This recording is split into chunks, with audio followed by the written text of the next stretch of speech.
Okay, well, we've obviously been talking about transgression and how Satan divides us, and in our weakness in the division is able to get into us so quickly. And I want us to turn to Matthew chapter 13. Matthew 13 is what I think I certainly call it. I think other people probably have the same moniker that it has for it, but it's Matthew 13 is a kingdom of heaven chapter. There are a lot of parables in Matthew 13 that are amassed together about the kingdom, starting with the parable of the sower, and that are not either in the other parts of the Bible or not at least in the same order in the Bible. But here he starts out with the parable of the sower, and he gives us the explanation for it. But then, right at the end of that, he launches into the parable of what is called the tares.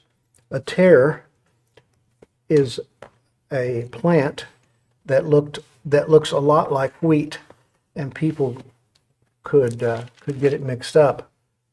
We have some things along the lines of that. They look like wheat, but it's not. I don't think you'd want to be caught eating it.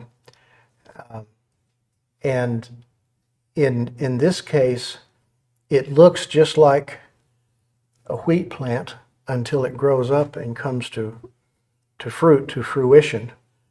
And that's what this parable is explaining. But let's read it. Verse 24 of Matthew chapter 13. Jesus presented another parable to them, saying, "The kingdom of heaven may be compared to a man who sowed good seed in his field. But while his men were sleeping, his enemy came." And by the way, I think in the earlier versions of the NAS, I don't think it says his men. I think it just says men, while men were sleeping. I could be wrong about that. It's been a while since I've read it. I don't keep up with that. Anyway, the kingdom of heaven may be compared to a man who sowed good seed in his field while his men were sleeping. His enemy came and sowed tares among the wheat and went away. But when the wheat sprouted and bore grain, then the tares became evident also. The slaves of the landowner came and said to him, "Sir, did you not sow good seed in your field? How then does it have tares?" And he said to them, "An enemy has done this." The slaves said to him, "Do you want us then to go gather them up?" But he said, "No, for while you're gathering up the tares, you may uproot the wheat with them. Allow both to grow together until the harvest. And at the time of the harvest, I will say to the reapers, first gather up the tares and bind them in bundles to burn them up, but gather the wheat into my barn." Now, this has got a lot of truth in it, but I think we need to understand something. I remember when I used to read this, my brain would go, okay, the kingdom of heaven is like the church. Well, it doesn't say that. And I would be thinking, okay, in the church you have, but that's not what it says. It's talking about the kingdom of heaven. It's not talking about the church at all. The kingship of heaven may be compared to. And in that kingdom, we have those that are from the good seed and obviously those that are not. God says, let them both grow up together. Why? Well, I'll tell you why. If God suddenly took all of the people around us that profess Christ, that say he's the king, and took them away, there would be very few of us left, and I personally would probably lead the charge in starving to death. Because these people that we so go, well, they're outside, we're very dependent upon them. And if he tore them up, we'd be torn up too. Now, all this, again, this is one of the places where The kingdom and God's ways are in some ways frightening. And let me explain that. It's not, you couldn't tell what the issue was until the fruit began. Jesus says you'll know them by their fruits. Matthew chapter 7, you'll know it by its fruits. Make the tree good, because the tree's not going to, and every time it's known by the fruit. Fruit takes a while to grow. Fruit trees grow relatively fast, but if you're looking for acorns, which I assume most people are not, but oak trees, at least around here, grow very slowly, and they never grow very tall either because there's not any soil and or water. Either way, the fact is that these tares are not known until they come to fruition. And when the wheat began to, look what it says in verse 26, when the wheat sprouted and bore grain, then the tares. It didn't say the tares were putting forth fruit, it said the wheat was. And the wheat began to put forth this. But how does this work as far as Satan is concerned? This is very fascinating because when he says an enemy has done this, we know that there's the one enemy. Of course, he's got multiple critters with him. But the first thing is that while his men were sleeping, the men were sleeping, he takes us unawares. Takes us unaware, I'm sorry. We believe, I believe, boy, this is the way we function, isn't it? There's no war. Mm-hmm. I don't see anything. What are you talking about? I don't see. And this is fascinating to me. We can look at evidence and make and add it all together and make incredibly wrong decisions because of our presumptions. We've talked about that some with evolution. There are people that will look at the data and they will say, and a perfect example, I think, is erosion. And let's talk about that a minute. When an evolutionarily trained geologist, which all of them are almost, looks at the layers and the river at the bottom of that layer, the thought is that this water has through millions of years torn through this rock. And so through millions of years it's torn through the rock, and you can see the layers that were laid down millions of years before the river came around. And the river's at the bottom, and it's cutting, continuing to cut out these layers. And fascinatingly enough, in some places, over a mile wide. Anyway, odd, isn't it? You ever thought about it? They look at this evidence and they go, this river came through and it was a mile wide and it cut through these layers.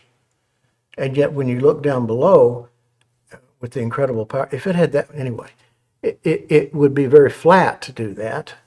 And when a creationist looks at it, they go, oh, these layers were laid down very quickly in the flood.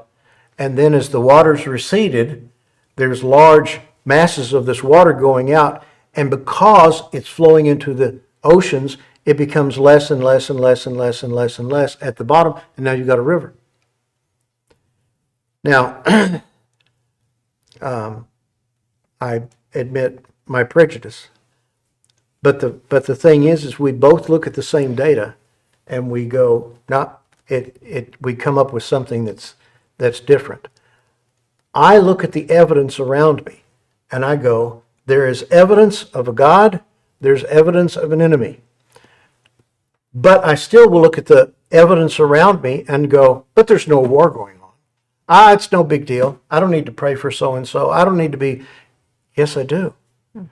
As I've said before, you will often talk to people and go, well, I don't believe in God. I don't see an evidence for him. And I've gotten to kind of where I go, I've got a question. Do you see evidence for a devil? And they get real quiet. Why? Because there is no reason.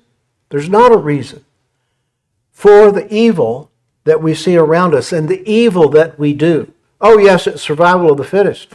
Then everybody is evil and we need to kill them all. Because if it's all survival of the fittest, all we're going to do is get more evil, contrary to the fact that you think we're going to get better and that we're getting better, which is amazing. Anyway, so the first thing that Satan does is he takes us unaware. One of the other ways that he does this is that he does things in front of me that agree with my nature. Oh, that hurt. I look in the mirror and Miss Davis has come along and she has said, "What's that scar between your ears?" And so I go and I look in the mirror and I go, "That's my face." And she laughs over there because she has a pretty face and mine is, oh my God, what does that make it? Oh, Don't be ugly. don't be ugly. It makes it ugly. Guys are ugly. Come on. And so but I look at the mirror and I see that guy's incredibly handsome. Well, maybe I don't. But anyway, I look in the mirror and everything's just fine. I look at the evidence and everything is just fine. Why? It fits me too. Satan takes us unawares. He does things unaware. I keep saying that with an S. He does things that we agree with. And he comes and he tempts us in areas that we have a weakness and an area that we've thought about already. And then he is able to do what? Sow the tares. He's able to put into us areas of compromise and pollution. Again, I don't see Satan because it's in my nature to be proud like him. My tongue, as we know, Scripture says we speak out of the abundance of that tongue, the abundance of the heart. I want us to turn to James 4 because I want us to see how this works. James chapter 4. James is an amazing book. James, I think most theologians will tell you that James is, in the New Testament, the most Jewish of any of the books. James, I remember that when the first thing I began to memorize many years ago was the book of James. I only got as far as chapter 1, quit. But then decades ago, I started memorizing the Sermon on the Mount. I finished the Sermon on the Mount, and I thought, well, where am I going to go? Eventually, I wound up into the book of James and was stunned at how much of the Sermon on the Mount was in the book of James. I mean, just paralleling the thing sometimes. And the same subjects, all that stuff. So James, and of course, I guess we could say, well, it was written by Jesus' half-brother, and Jesus taught him that, but that's not so. James was not a believer in his brother. I guess he was. He believed in his brother's existence. He was as Christian as most of us are. Oh, sure, I believe in Jesus. But he certainly didn't believe in the things he said while he was on this earth. So, James chapter 4, verse 1. This is amazing, by the way. These things, anyway, we'll talk about it. What is the source of quarrels and conflicts among you? And I want to stop for just a second, please. Listen. He's telling us something. Why do we argue? Why do I start an argument? Why do I think I need to say something that may be offensive to other people? Why? Why?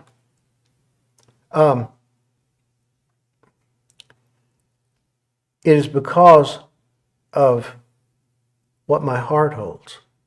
What is the source? What is the source? And that word is the word in Greek that they would have used for the beginning of a river. If you've ever seen the source of a river, we actually have one about a mile down here, maybe even not even quite that far from us. It's the source of a Texas river. When it rains, you can see that that's the source of it. But it's got to be a lot of rain because it's got to actually get into the river and clear up the dust that's been in that river for quite some time. The source of it is in a field. It's kind of a flat field, and it gets real marshy when the rain comes, and it stays that way for a while. Eventually, it begins to flow out as a very small trickle, and it gets bigger and bigger and bigger as it goes further. It goes down to the property that we used to own, where the dinosaur tracks were and all this stuff. And by that time, when it's running, it looks like a river, which it doesn't look like a river very often because it doesn't have much water in it. But still, that's the beginning. The source. The source looks like everything's calm, but it's not. On the outside, it looks like it's calm. It's not. What is the source of quarrels and conflicts among you, my brethren? Is the source not your pleasures? Now, let me put it this way. Is the source not, I want this. I demand I should have that. Is not the source your pleasures that wage war in your members? That's waging war inside of me. Yes, you will. No, I won't. Yes, you will. No, I won't. And inside the body of Christ. I demand my way. You don't get it because I'm demanding my way. So we have quarrels and conflicts. Is not the source your pleasures that wage war in your members? You lust and do not have, so you commit murder. I'm amazed at the reasons that people commit murder.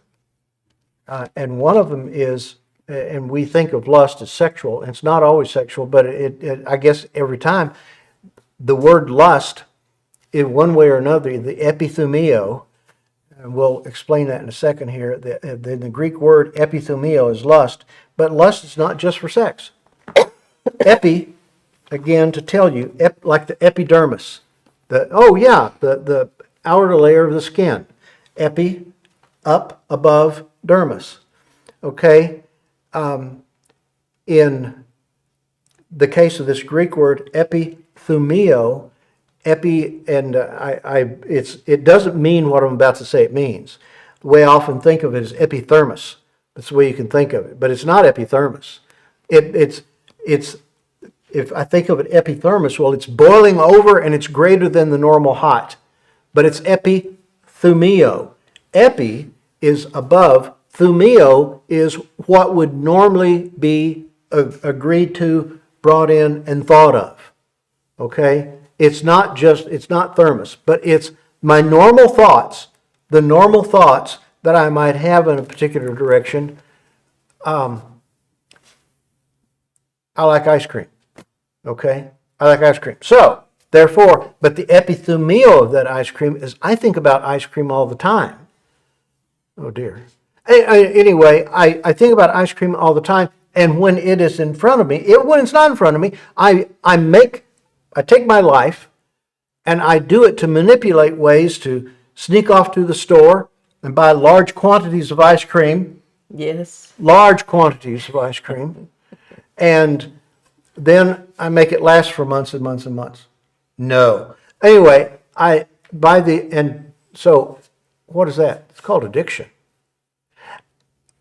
What are we doing in our lives that I focus on with my thoughts? That I'm saying, I've got to have that. Is it, I don't know, staring at the internet, talking to someone, money, whatever it may be. That's my addiction. That's the epithumio. It's beyond a normal thought about that. I gotta have it, and I will manipulate people to get to that. Now do you see manipulate people? Oh, wow, we just got over to transgression. You lust and do not have, so you commit murder. I'm willing, in fact, eventually to murder you. Now, let's explain something. Most people, the majority, don't think I'd like to kill that person. But what we're willing to do is destroy that person one way or another. Remember, Jesus said, if you're angry, you're guilty before the court. And if you say, Raka, empty head, you're guilty enough to go before the Supreme Court. And if you say, you fool, you will be guilty enough to go into the fiery hell. Now, understand something. The guilt of murder comes with the thought. And when I commit murder, I've had to think of it first. Andrew Womack makes the statement, you've never gone somewhere, you've never thought, that you've never done something that you haven't thought of first. I've never thought about killing. Did you think about hating? And the fact is that hatred leads to murder.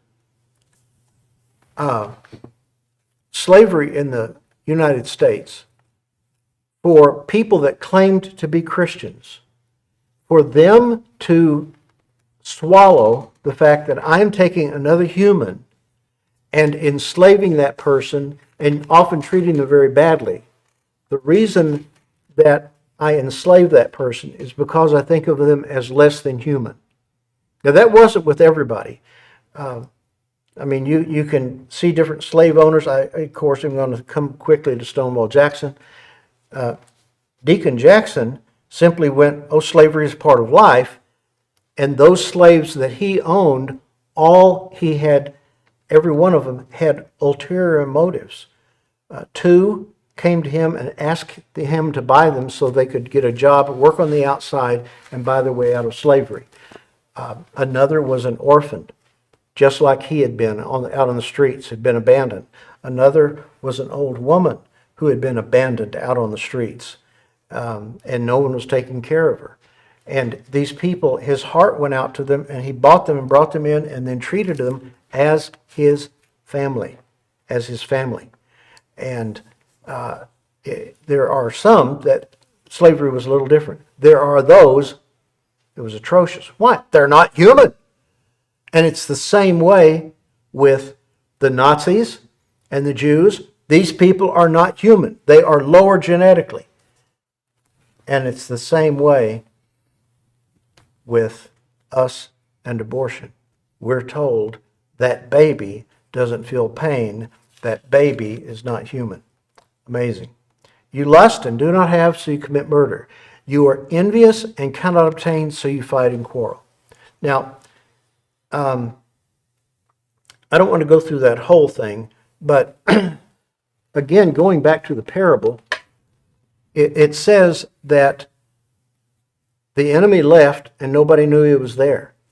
This is exactly what happens with Satan in our lives. He leaves and he goes on his way. That's what it says. The enemy went on his way here. And Satan is not omnipresent. God is omnipresent. He's always there. Satan will appear to almost be omnipresent, traveling as an angel of light, and he can move pretty fast, but he's not omnipresent. Now, I want to explain, and we're going to take a look at Eve and Peter, and then again we're going to explain how these areas that we just talked about in James, how it works out in our lives. And maybe I'll give you kind of a pre-look at it. What happens, the way that the Lord showed it to me one day, many years ago. I remember driving along, going home, and I was meditating on the Sermon on the Mount. And no, I was meditating on the Ten Commandments. And I looked over, and there sat this old truck. And somebody had fixed the truck up and made it look pretty cool, and it was for sale. And I thought, boy, I wish I owned that.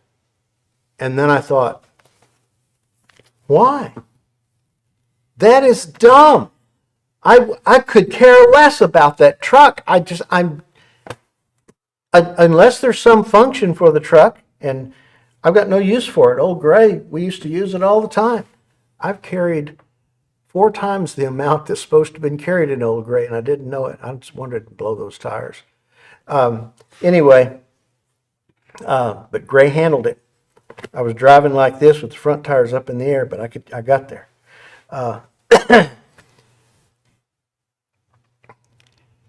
I look at that truck and I thought, why do I carry anything? And the Lord reminded me, he said, don't you see? My law is bringing up these areas of lust. I got to have that. I don't want the truck, but yet I thought, oh, I wish I owned that. What was I doing? Coveting. I was coveting. I was saying, I want that truck that belongs to somebody else. I wish it belonged to me. And there was really no reason for it. And then the Lord really began to speak from James. Is it not your lust that wage war in your members? And what the Lord began to show me, what happens is Satan will come in and stir up what I want. He stirs up what I want. Now, it says it wages war. I don't get angry at the truck owner. I don't go up to and go, you know what, you shouldn't be selling that thing. You just need to be giving it to me. It should be my truck. Well, I don't do that. I think that, man, I wish I owned that, but I can't have that truck. Why can't I have the truck? I'll tell you why. Because this woman claims that she needs food for the children. So the issue is the wife and the children. The woman that God gave me. Woman and them kids. Ugh. And probably the dog. Does the dog eat? Does it need to go to the vet every once in a while? I'm so irritated with this thing.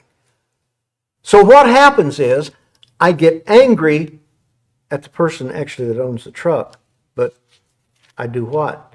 I take it out on those that are close to me. Okay? Do I actually think, oh, she can? Sometimes actually we do. I never get to do anything that I want to do. I never get to go wherever I want to go. Why? I didn't say that. Mimi. He's referring to Mimi. referencing something else. So, bad beetle. Anyway, that's the way it works. And we'll come back to that and look at it in more depth as we go on. That I wanted, as we were talking about, is how Satan does these things. He gets us into the fear of loss, the fear that I'm not going to get everything I deserve. Ooh, that's kind of scary. And everything that I, as the king, should be allowed to have. Anyway, we're going to go further into some of the lies that Satan tells. And these lies, as we know, because we already talked about them, is the deceitfulness of riches, the desires for other things. I left one out. Yeah, the worries of the world.